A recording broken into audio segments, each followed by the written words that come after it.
Is that macaroni and cheese I smell? Are you cooking macaroni and cheese when I'm trying to film a video? Oh my god. Hey everyone, and welcome to a kinda delayed episode of Cap's Corner.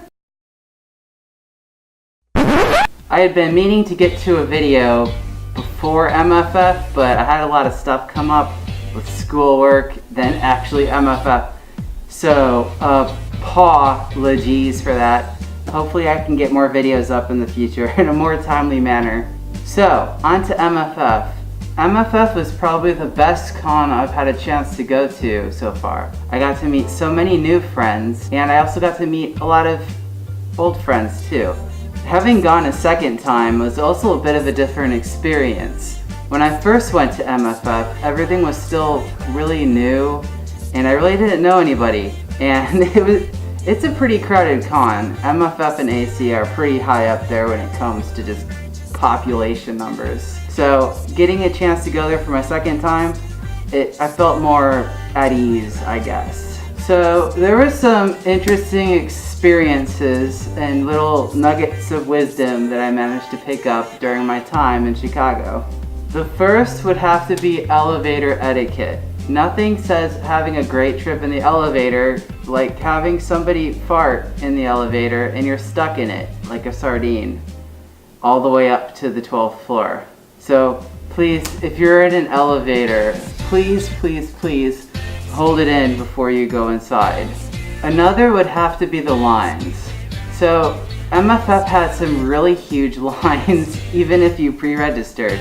I mean, I can't fault them for that because they are a huge con now. They're actually bigger than AC. But it was LineCon 2017. Mad props, by the way, to the person playing jazz in the registration line. You were the real hero of that con. He came out there with a saxophone and just started playing for everybody waiting in line. So aside from a few hiccups, I would have to say it was probably the best con I've ever been to. It was amazing! The con is like a whole new level of crazy, amazing fun. I'd highly recommend checking it out if you haven't had the chance to go. So to finish this kind of short episode, I'm going to end it with some questions that I got on Twitter before I left for MFF. Doormat Flitter asks, would you rather be prohibited from using your hands when you eat or cry every time you sneeze? I'd have to say I would like to cry every time I sneeze because that way I can just tell people that I was watching The Notebook whenever it's allergy season and then they'll understand. Lone Wolf asks, what's your most favorite thing about the furry fandom and then your least favorite?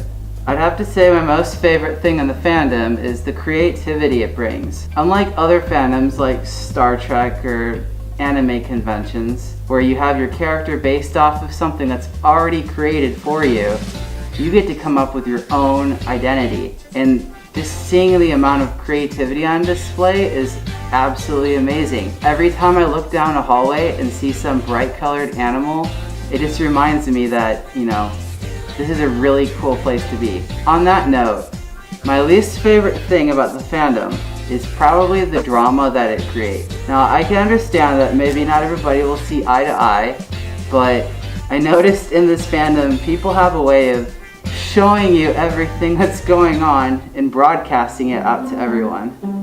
Sometimes it feels like high school, but a fuzzier version of high school. Why couldn't my high school be like that?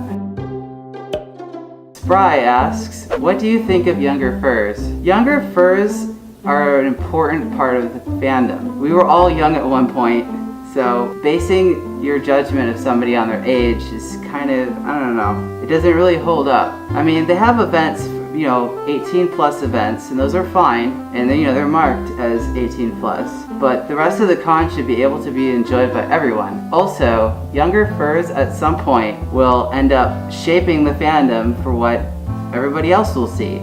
Depressed Arachnid H asks, what's the most embarrassing / cringy thing you've seen in the fandom? There's nothing cringy about walking around in a giant animal costume, come on. In all seriousness though, well, not really seriousness, but I'd have to say the most cringy thing I've seen would have to be finding a diaper in a stairwell at one of the conventions I went to, which I will not name here.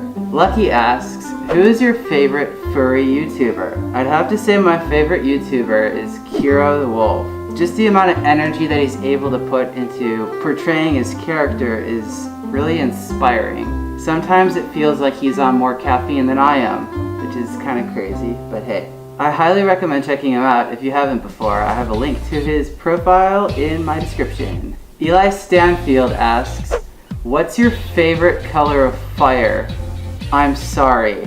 My favorite color of fire would have to be green because there's just something spooky about a green fire. And pink fire, I mean, come on, who are we kidding? Pink fire? It's green fire all the way. The Wettest asks, why don't you ever share your pastries with me? Those pastries are mine and you're never going to get them because I've eaten all of them. Felix asks, Dogos or Kates? I'm guessing for Kates he means cats. So I'm gonna have to say Dogos because everybody knows that Dogos are good boys and I want to be a good boy.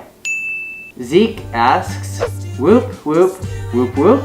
My translation of hyena is pretty bad. I'm still studying Hyena 100 in college, so when I finally get to decipher what these whoops mean, I'll be able to respond to this question. Waffles asks, if you had to change your persona into something other than a fox, what would it be? Well, I'd have to say my persona would probably be a kangaroo or a Shiba. Shibas because they're super sassy, and a kangaroo because they bounce.